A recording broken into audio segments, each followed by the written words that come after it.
Dans cette vidéo, nous allons discuter de cancer. Qu'est-ce qu'un cancer? Comment on peut détecter les cancers? Et surtout, quels sont les processus qui vont conduire à la survenue des cancers, donc tout ce qui va faire que les cellules vont devenir des cellules cancéreuses. Tout d'abord, qu'est-ce qu'un cancer? Le mot cancer recouvre plusieurs choses.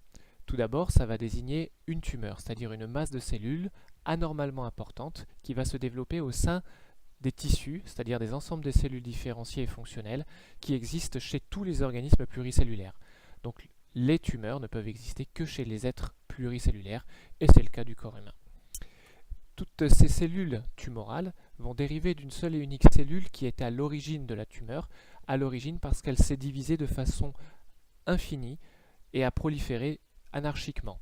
Effectivement, la prolifération signifie qu'il n'y a plus aucun contrôle de la part des mécanismes régulateurs de l'organisme, que ce soit des signaux chimiques ou l'intervention des cellules du système immunitaire.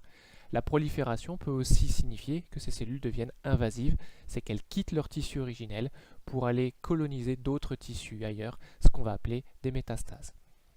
Mais le mot cancer va désigner également l'ensemble des maladies qui sont associées à l'existence de ces tumeurs, des tumeurs de cellules totalement incontrôlables et envahissantes.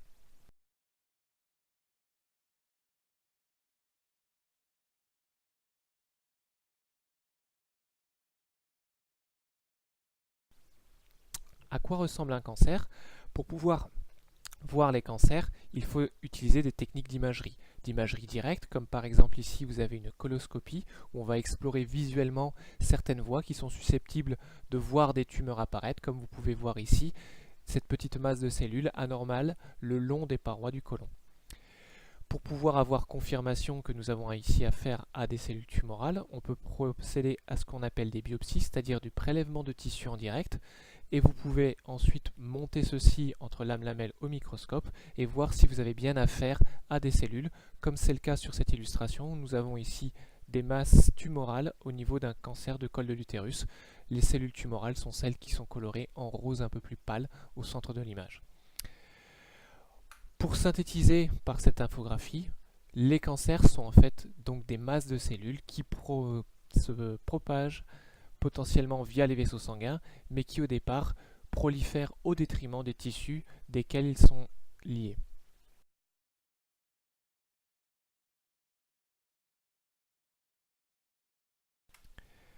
Pour comprendre d'où viennent les cancers, il faut faire quelques rappels sur le cycle cellulaire, c'est-à-dire le cycle d'existence de toutes les cellules de notre organisme. Il y a deux phases qu'on appelle l'interphase, c'est la phase où la cellule fonctionne, c'est celle où la plupart de nos cellules sont, et une deuxième phase qui va être la phase de division cellulaire, la mitose. Contrairement à ce que vous voyez sur l'image, l'interphase est la phase majoritaire en termes de temps. Quant à la mitose, cela ne survient que suite à un processus qui va enclencher tout d'abord la phase S, la phase de synthèse, qui permet la réplication de l'ADN, suivi ensuite de l'entrée en division, la condensation de la chromatine en chromosome, sa répartition lors des étapes prophase, métaphase, puis anaphase et télophase, en deux lots identiques entre eux et identiques à la cellule originelle, la mitose correspondant à une copie conforme des cellules. Alors le cycle cellulaire présente des points de contrôle qu'il est très important de connaître pour comprendre ensuite comment ça peut dérailler dans le cas des cancers. Alors il existe des systèmes protéiques qui vont intervenir à trois moments du cycle cellulaire, ce que l'on appelle en anglais les checkpoints, ou des points de contrôle, qui vont bloquer, stopper la poursuite du cycle cellulaire et maintenir la cellule en l'état, ou alors autoriser la poursuite du cycle et permettre l'entrée dans la phase suivante. Le plus important de tous ces points de contrôle, c'est le point de contrôle en fin de phase G1, avant la synthèse de l'ADN. C'est un point où on vérifie la nature de la molécule ADN, voir s'il n'y a pas d'erreurs particulières qui n'ont pas été réparées. Et ça va être notamment une protéine majeure dont on va reparler plus tard, la protéine P53, qui va être responsable de ce point de contrôle. Si le point de contrôle bloque, alors la cellule reste en phase G1 et donc prolonge son interface sans entrer en synthèse puis plus tard en mitose. Il y a un deuxième point de contrôle après la synthèse de l'ADN où on va vérifier si cette synthèse a été correcte avant d'entrer en phase de mitose. Et si ce checkpoint est passé, alors on enclenche les quatre étapes de la mitose, les prophases, métaphase, anaphase, télophase. Il reste un dernier point en métaphase en fait, où on va vérifier s'il y a bien un arrimage des chromosomes aux microtubules qui vont servir de répartiteurs dans chaque futur pôle cellulaire, future cellule, et on va vérifier si ces chromatides vont bien pouvoir se séparer.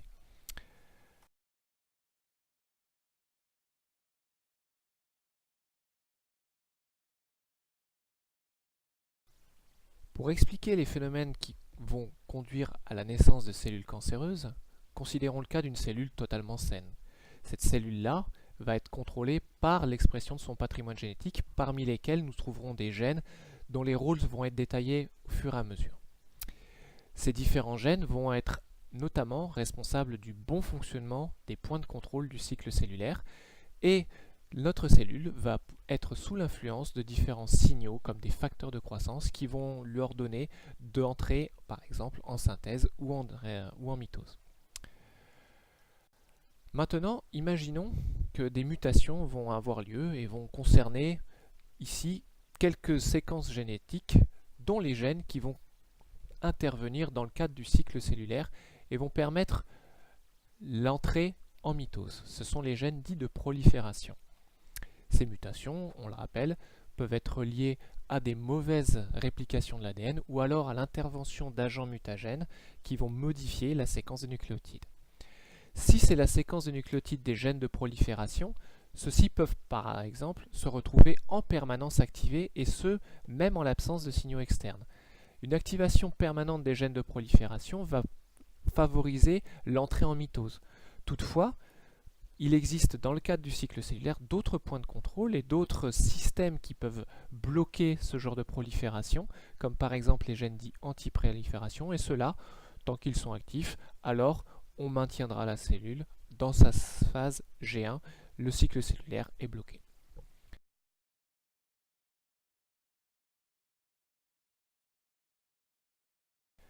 Maintenant, considérons que ces gènes anti-prolifération, parmi lesquels on va retrouver un gène très important, le gène P53, à l'origine de la protéine P53 qui intervient pour bloquer les gènes de prolifération, se retrouve à son tour muté et ne peut plus remplir son rôle normal.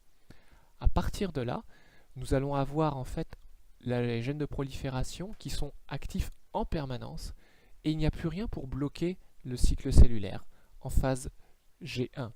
Du coup, nous avons une cellule qui est susceptible d'enchaîner les cycles cellulaires et d'enchaîner les divisions. Elle peut se diviser en continu. On va considérer que nous avons là l'apparition d'une tumeur. Elle n'est pas encore pour l'instant très dangereuse, mais en tout cas, nous avons une masse de cellules qui prolifèrent. Voilà pourquoi on appelle ces gènes de contrôle des gènes répresseurs de tumeurs, car leur inactivation va entraîner l'apparition de tumeurs.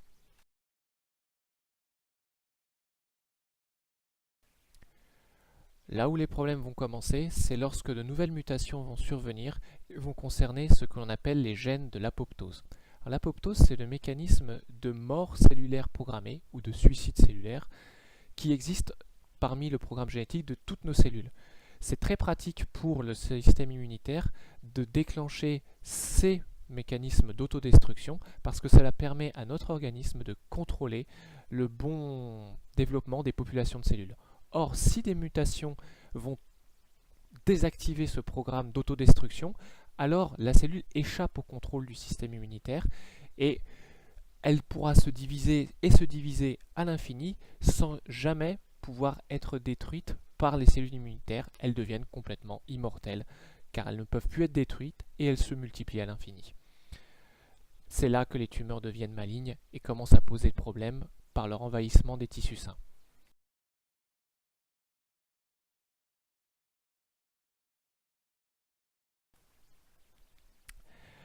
Et les problèmes peuvent continuer maintenant qu'il n'y a plus aucun contrôle de l'organisme. Les mutations s'accumulent à l'envi et surtout si on désactive les derniers systèmes de réparation de l'ADN et d'autocorrection, auquel cas le rythme de mutation s'accélère et nous allons avoir de plus en plus de changements qui vont s'accumuler sur toute autre sorte de programmes génétiques comme par exemple une auto-activation de facteurs de croissance qui vont faire que les cellules cancéreuses vont émettre à leur tour des facteurs de croissance autour d'elles, favorisant la croissance de vaisseaux sanguins. Et cette croissance de vaisseaux sanguins va pouvoir alimenter la masse de cellules tumorales en nutriments et d'oxygène. Et un autre programme qui peut se désactiver, c'est le programme qui va permettre la synthèse de protéines d'accrochage entre cellules. Les cellules perdent leur cohésion, se disjoignent et vont pouvoir, à partir de là, se propager dans l'organisme. C'est comme ça que les métastases vont pouvoir coloniser d'autres tissus parce que les cellules ont perdu leur cohérence.